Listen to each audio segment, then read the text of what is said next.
Kidlat News Updates. Mga balita ngayon, 12 tripulante ng isang distress fishing vessel nasagip ng Philippine Coast Guard sa Zambales. Mga kasong plunder, graft laban kay VP Sara sa 612.5 million pesos na confidential funds isinampa ng civil society leaders. 200 pamilya nawalan ng tirahan dahil sa sunog sa Mandaluyong City. Ako po si Cesar Soriano para ihatid ang nangungunang mga balita sa buong kapuluan. Ngayon, Matagumpay na narescue ng Philippine Coast Guard o PCG ang isang napinsalang bangkang pangisda sa karagatang sakop ng Sabanagan Point, Subic, Zambales noong Huwebes, December 11. Ayon sa PCG, nagkaproblema sa makina habang nasa laot ang fishing vessel FB Golden Bagito na may sakay na 12 tripulante. Agad namang naglunsad ng search and rescue operation ng PCG vessel BRP Cape San Agustin at nang makarating sa lugar ay agad isinagawa ang towing operations at hinila patungong Subic, Zambales ang naturang bangka. Binigyang diin naman ng PCG na patunay lamang ang nangyaring operasyon sa paninindigan nila sa pagbibigay proteksyon at pagtiyak ng kaligtasan ng mga mangingisdang Pilipino sa West Philippine Sea.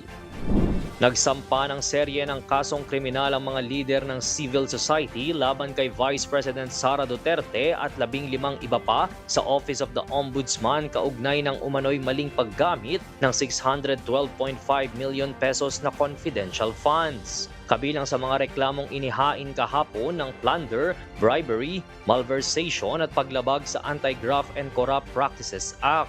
Ayon sa mga nagreklamo, binubuo ng mga pari, akademiko, human rights advocates at mamamahayag, ang pondo ay sinasabing inililihis, itinago at pinaghati-hatian sa pamamagitan ng magkakaugnay na transaksyon sa Office of the Vice President at Department of Education noong panahon ni Duterte bilang kalihim.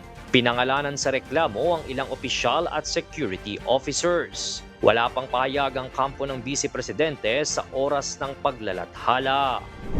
Aabot sa 600 individual ang nawalan ng tirahan nang matupok ng apoy ang hilera ng mga bahay sa Victoria Street, Barangay Pleasant Hills, Mandaluyong City kagabi.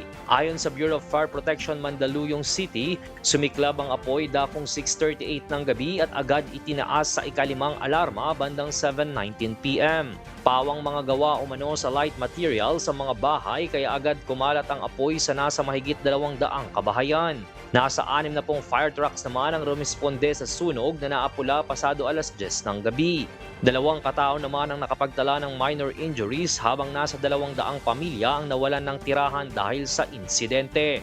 Inaalam pa ngayon ng mga otoridad ang sanhi ng sunog. Para sa Kidlat News Channel, ito si Jai Reyes, nag-uulat. ako po si Cesar Soriano, kasama nyo sa bawat pagputo ng balita.